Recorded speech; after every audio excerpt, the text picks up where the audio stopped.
હવે આગળ વધે વધુ એક મહત્વના મુદ્દા પર, અને આ મુદ્દો છે ઓનલાઈન ગેમિંગનો. ઓનલાઈન ગેમિંગના કારણે અનેક પરિવારો બરબાદ થઈ ચૂક્યા છે. ત્યારે સોશિયલ મીડિયાનો, ઇન્ટરનેટનો, 5Gનો જમાનો છે, પરંતુ આ ઇન્ટરનેટ અને 5Gના કારણે અનેક જે માસૂમ યુવકો છે તે આ ઓનલાઈનની જાળમાં ફસાઈ જાય છે, ને પછી અંતે પોતાનો જીવ હોમી દે, પોતાનો જીવ આપી દે તેવી સ્થિતિમાં આવી જાય છે. કારણ કે બનાવ આજે બન્યો છે રાજકોટમાં, જ્યાં ઓનલાઈન ગેમિંગ એપ્લિકેશનમાં હારી જતા એક 20 વર્ષીય યુવકે આપઘાત કરી લીધો. હજુ તો તે કોલેજના પ્રથમ વર્ષમાં પહોંચ્યો હતો. કૃષ્ણા પંડિત નામનો યુવક કે જેણે ઓનલાઈન ગેમમાં પૈસા હારી જતા, ઓનલાઈન એપ્લિકેશનમાં પૈસા હારી જતા તેણે હાર માની લીધી, તેણે જીવન ટૂંકાવી નાખ્યું. રાજકોટ શહેરના નાગેશ્વર જૈન દેરાસર પાસેની આ ઘટના છે. અને પછી યુવકે પોતાના મોબાઈલ ફોનમાં એક સુસાઇડ નોટ પણ લખી હતી. તેમાં તેણે લખ્યું કે મમ્મી પપ્પા મને માફ કરજો, હું આ પગલું ભરવા જઈ રહ્યો છું, કારણ કે હું નાસીપાસ થઈ ચૂક્યો છું, હું હારી ગયો છું.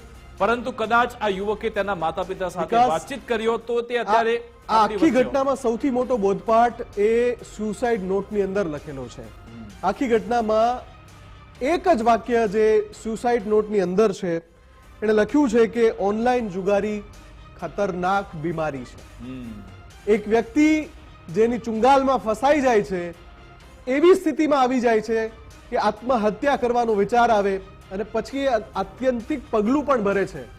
પણ એની પહેલા એ સુસાઇડ નોટમાં લખે છે કે ઓનલાઈન ગેમિંગ, ઓનલાઈન જુગાર ખતરનાક બીમારી છે. આ વસ્તુ, આ જે બાબત છે, ચીસો પાડી પાડીને ઘણા બધા લોકો સમજાવી રહ્યા છે.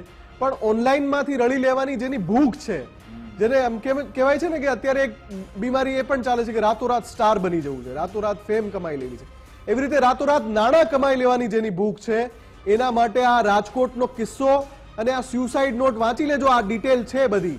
આ સ્યુસાઇડ નોટ ખાસ વાંચી લેજો કે કેવી પરિસ્થિતિમાં એક વ્યક્તિનું માનસ આવી જાય, કઈ સ્થિતિમાં એ મુકાઈ જાય, એને સ્યુસાઇડ કરવી પડે, માતા પિતાની માફી માંગવી પડે. વિચારો એ માતા પિતાની શું હાલત હશે, એ પરિવારની શું હાલત હશે. મુફદ્દલ, અને આમાં આ ઘણા બધા યુવાનો એટલા માટે ફસાયા છે કારણ કે એક આવી આખી ઇકોસિસ્ટમ ચાલી રહી છે કે જે લોકોને આ જાળમાં ફસાવે છે. ઓનલાઈન માધ્યમમાં તમે કોઈ વિડીયો ખોલો, તરત જ એની એડ આવી જાય છે, તરત જ કે ભાઈ આ ફલાણા વ્યક્તિ 1 કરોડ કમાઈ લીધા, 1.5 કરોડ કમાઈ લીધા, તમે પણ આમાં જોડાઓ. અને શરમજનક બાબત એ પણ છે કે ઘણા બધા ક્રિકેટર, ઘણા બધા મોટા મોટા અભિનેતા પણ તેની જાહેરાત કરે છે. ઘણા બધા એવા સેલિબ્રિટી છે કે જે આવી બધી બાબતોને પ્રોત્સાહન આપે છે. તેમણે આમાંથી હટી જવું જોઈએ, પરંતુ છતાં પણ તેમાં સતત રહે છે, કારણ કે તેમાંથી પણ તેમને પૈસા મળે છે.